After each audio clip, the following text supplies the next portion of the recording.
So, my name is Nishoni Harvey. I own Your Inkwell, and we help business owners and coaches to write their books or have them ghostwritten so they can be seen as an authority in their niche, gain clients, and boost their revenue. Hello and welcome to Obehi Podcast. I'm your host, Obehi Ewanfo, and I strongly believe that everyone has a story to share. Now let's get started into this episode.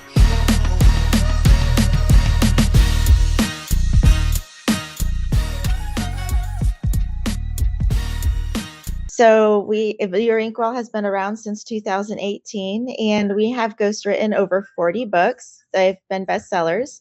I've personally ghostwritten over 20 books, and I have 5 books of my own that I've published, and two books that have poetry published in them, and 2 books that I've collabed in as well.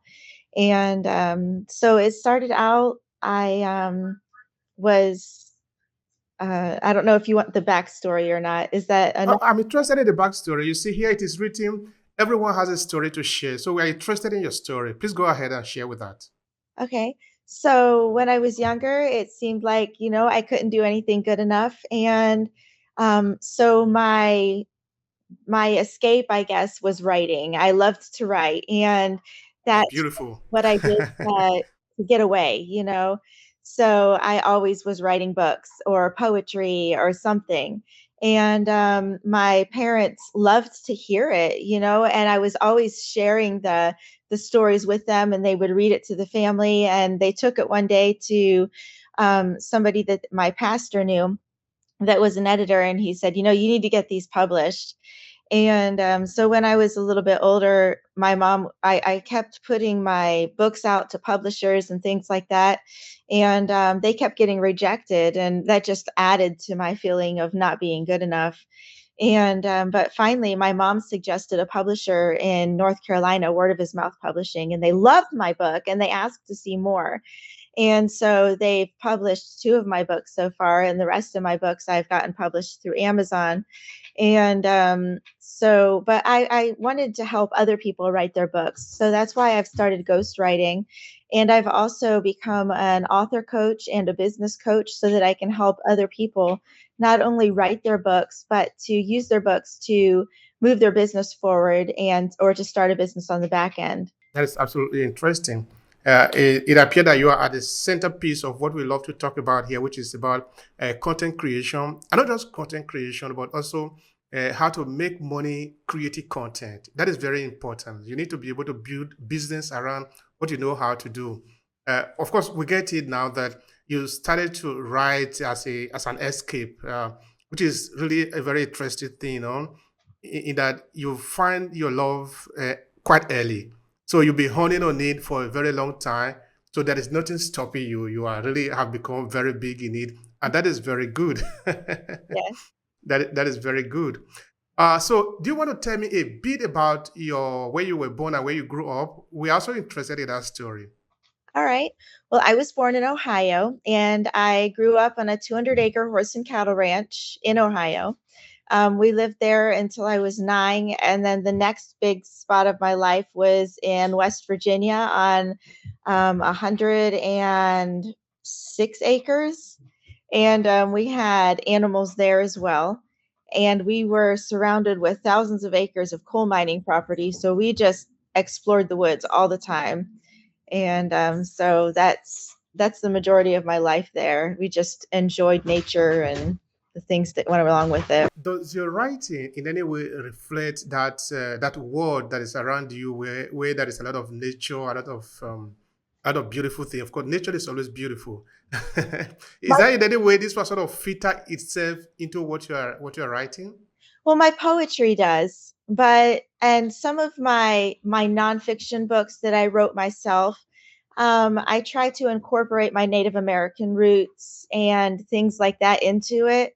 But as far as like my ghostwriting, it doesn't really, because it has to do more with the person that is the author, and I put their voice into it, and I put their life into it and their world into it. So it doesn't have anything to do with me and my life.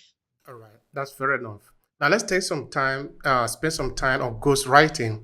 I know a lot of people might have one piece of idea here and there about it, but okay, let's hear from the horse's mouth. What does it mean, ghostwriting? Well, ghostwriting is basically what you hear. It's ghost writing. So if you think of, a ghost in the background, or somebody who says, "Oh my goodness, my house is possessed," so it's like, a ghost takes over your body and writes your book for you, but I'm the ghost, and I've taken over your pencil and I'm writing your book for you, but I don't get any of the credit. You get all the credit for writing your book, and you get all of the money for writing your book, and I don't get any of the royalties. I don't get anything except for the upfront payment that you give me for writing the book for you. Let's say we are speaking to ghost writer or content creator, as it were, because that is a term that we use here quite often. Uh, Now, somebody who want to start as a ghostwriter to be able to make money, okay, they want to create content, but they want to make money from it. And in this sense, now they want to go the route of ghostwriting. Where should they start from? As far as ghostwriting, I think one of the best places to start if you haven't ghostwritten before is as a copywriter, because copywriting has a lot to do with, taking the content that other people have and turning it into articles that you have basically ghostwritten. And so that's a good way to build your name for yourself. And of course, having things that you've written yourself on the market and building it up to be a best-selling author. And so you have some kind of background to say, hey, I've written this many books and they've been bestsellers. So you have a kind of repertoire to give people and say, this is my background, or this is my resume, or and this is, what I can do for you. I can market these books, or I can write these books, and I've done this much, or that, or I've done these things. I've copywritten this much for other people, or I've published these many books. And so you have a resume of sorts.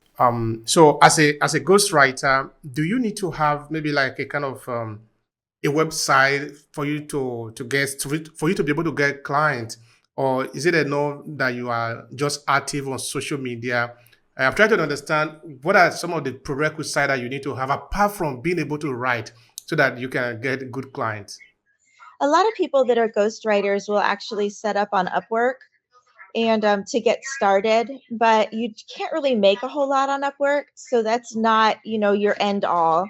But starting on Upwork or different freelance sites like that, is a good place to start, because that'll get some work under your belt. But I don't recommend that being your end all, because people expect you to do ghostwriting for really cheap on Upwork. But a good thing to have. A lot of times now, people don't really use websites per se. They use more of landing pages or funnels. And one way to bring in clients is to have a funnel and put ads up on Facebook, and or to use organic social media, and use the organic social media to drive people to your funnels. So, and I don't know if how much your listeners or your subscribers know about funnels, but they're just basically taking the ads and running them to a lead magnet, which is something that you're giving away for free. And then it goes into another page, or funnels them into another page. It's sort of like a funnel that you would use for putting oil into your car. It gets smaller and funnels them into one spot. So it doesn't have links that go to all kinds of other places. It just has one link that funnels them down.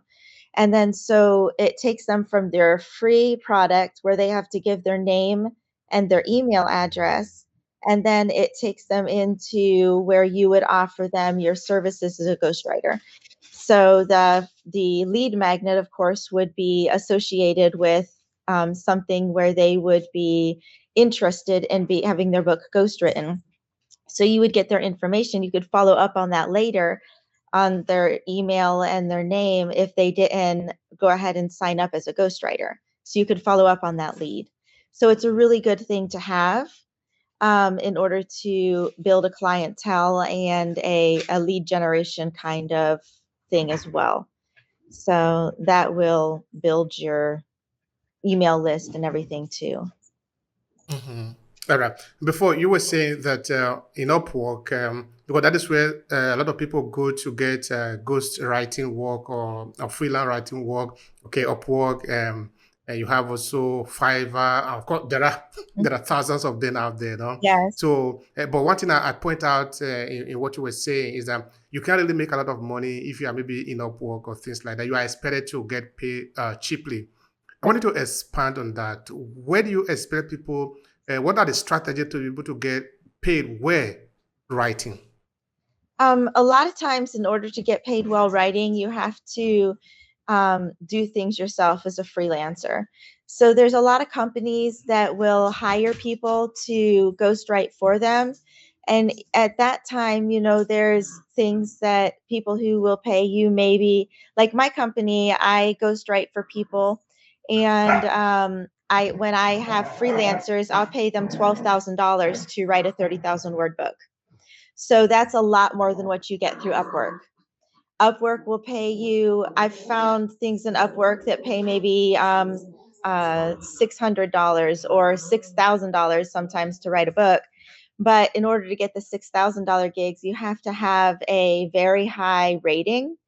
And for instance, I've made in the 6 years I think I've been on Upwork, I have made over $24,000 on Upwork, but I've gotten some really good gigs, and that's because I have a very high rating and I've worked Upwork a lot.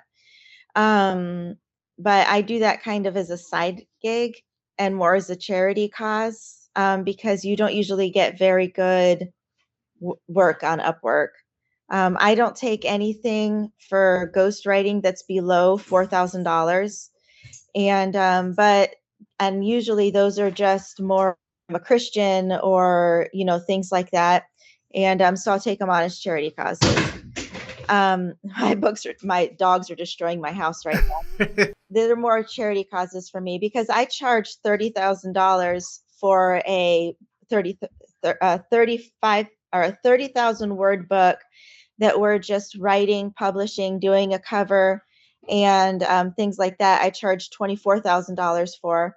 And then if we're marketing it and doing a um, launch campaign and things like that, then we charge $30,000 for it. So doing it and having your own business really brings in a lot more money.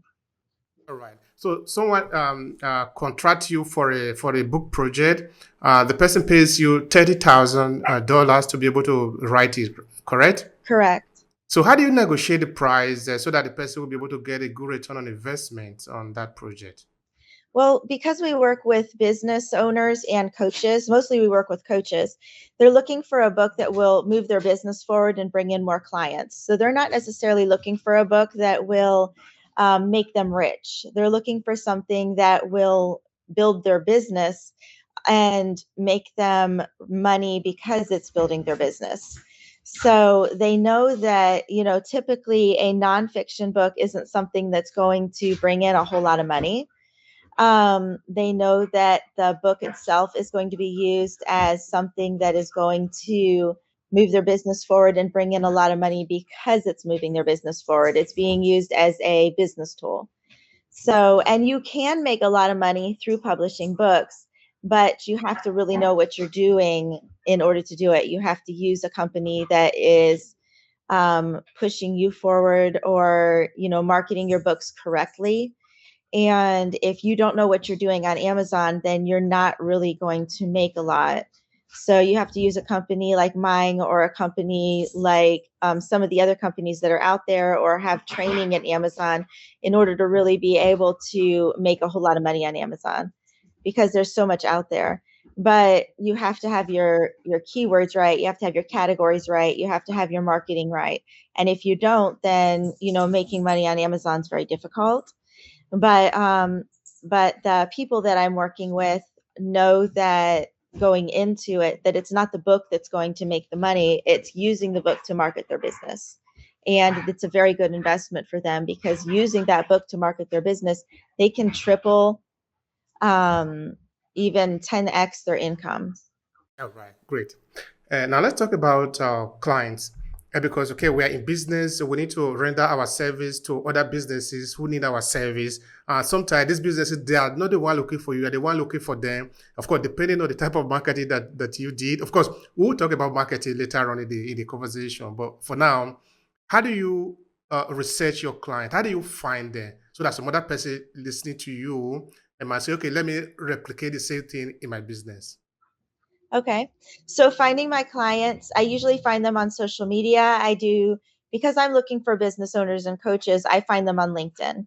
But if you're looking for someone to ghostwrite for that's not necessarily a business type person, then you would look on Facebook or Instagram. If you're looking for a business type person, then you're going to find them on LinkedIn.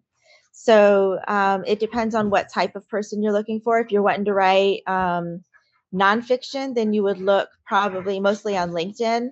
If you're wanting to write fiction, you're going to look on Facebook and Instagram. So being active on social media, whichever social media platform that you're planning on being in, is the most important part. Having a Facebook page and then, of course, groups to do that page. And even if you're on LinkedIn, you want to have Facebook as well. And then if you're doing a fiction book, doing ghostwriting fiction, then you want to have Facebook and Instagram. So pick two places to be active. And then you want to, like I said, have the Facebook groups and have the Facebook page and really drive people to your groups because that's where you're going to make your sales from. How do you approach the writing of the book? Say maybe, for example, a business contracts you to write a book for them for their business, no, for their marketing, whatever it is. But of course, okay, at the end of the day, usually for marketing. So, how do you approach the writing of that book? So it depends on what the client gives me because we have books, we have clients that ask for writing a book and they just give us a topic. And we have clients that ask for writing a book and they give us a whole outline. And some of them give us videos and say, hey, write these books from these videos. So it depends on that. If they just give us a topic, then of course we write it like anybody else writes a book. We create a mind map and we say, this is the topic that we have. And we take and we, oh my goodness, get off my chair. We take the topic and we break it down, or we take the main topic, we break it down into subtopics and we plot the points and then we create the outline. We submit the outline to the author for approval. If they're wanting to be part of that, sometimes they're just say, write the book and we don't want anything to do with it.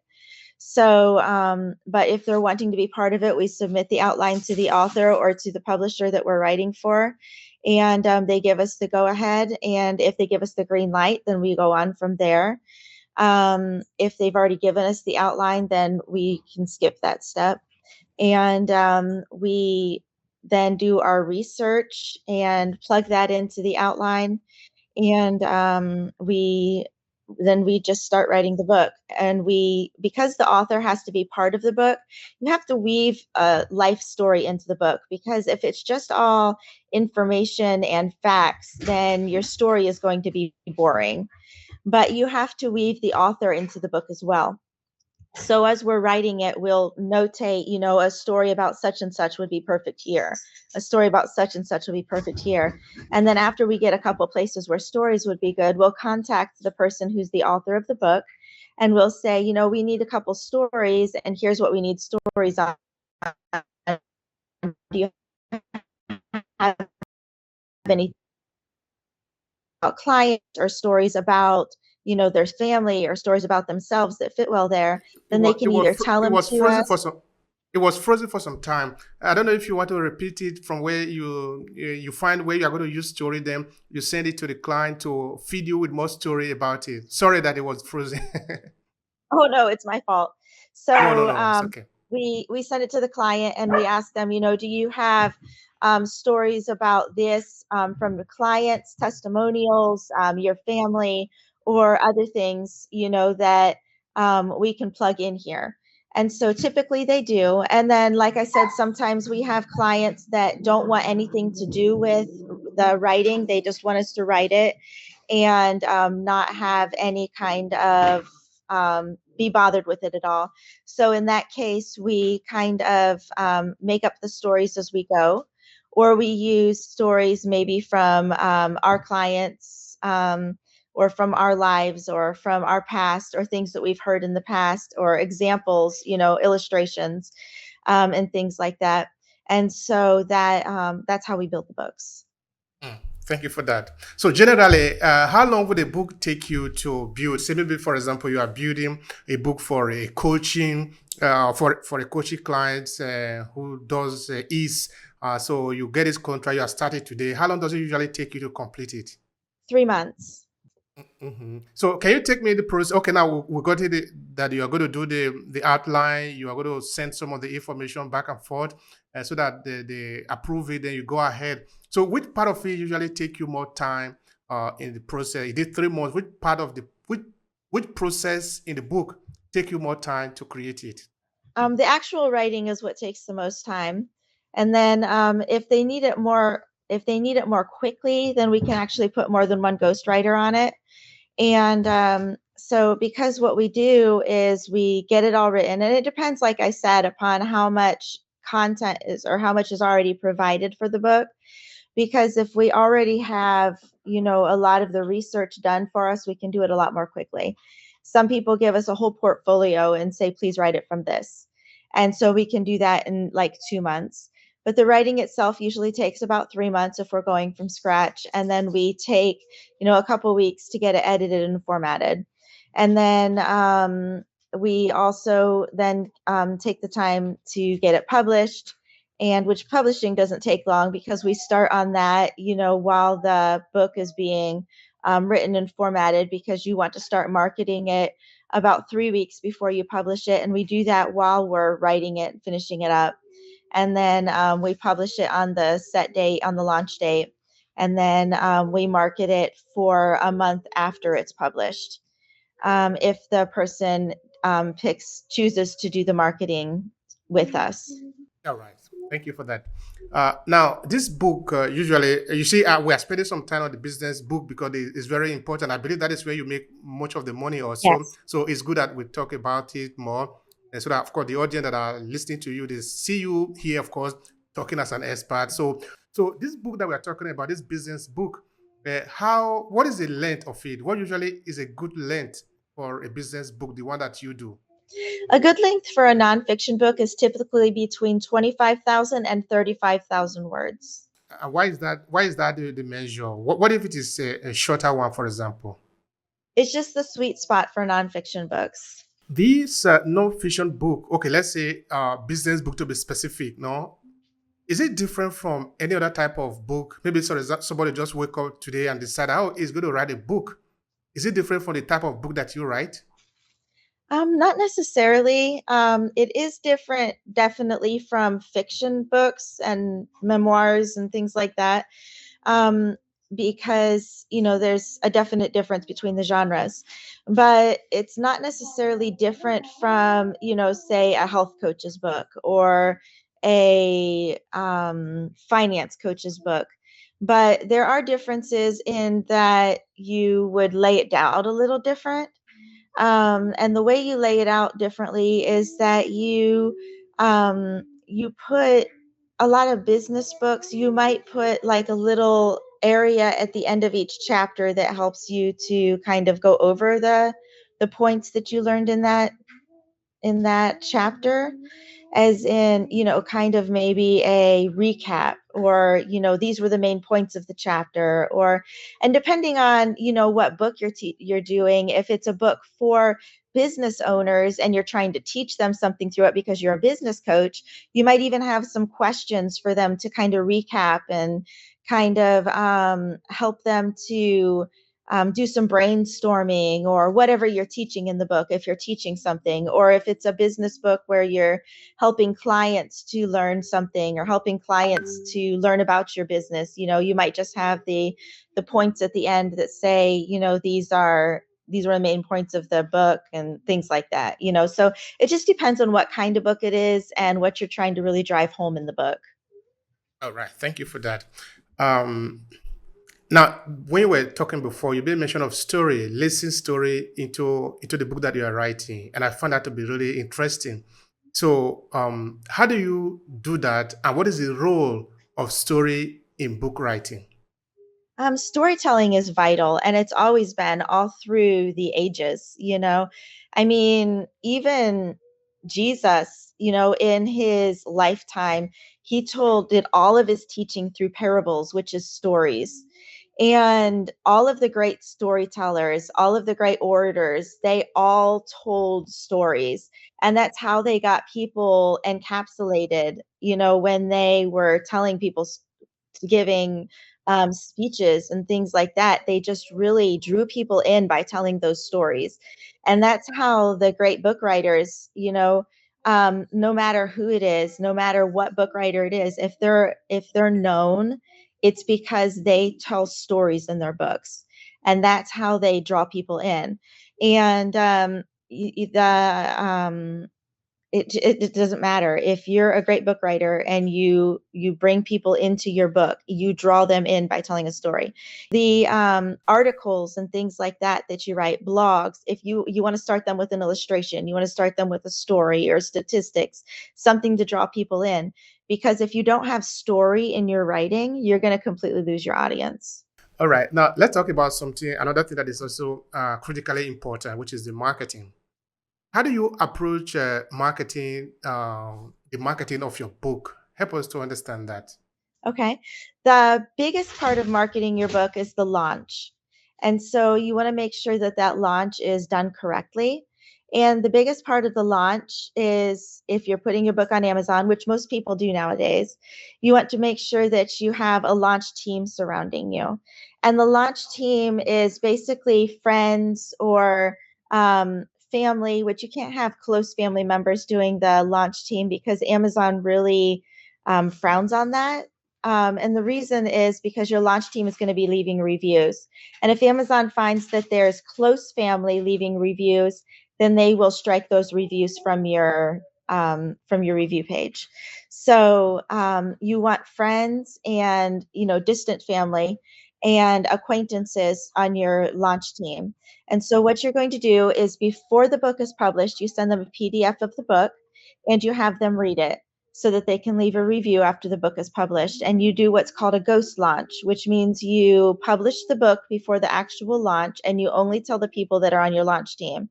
So they can go through and they can read the book, or scroll through it because they've already read it. And then they put the reviews up, and then you have the actual launch, and there's already 10 to 12 reviews on your profile. My dog's trying to get in the camera. Um, and so you already have 10 to 12 reviews on your board, which means that when people go on to purchase your book after the launch, they see, oh, this is a great book. Look at all these great reviews, these 5-star reviews.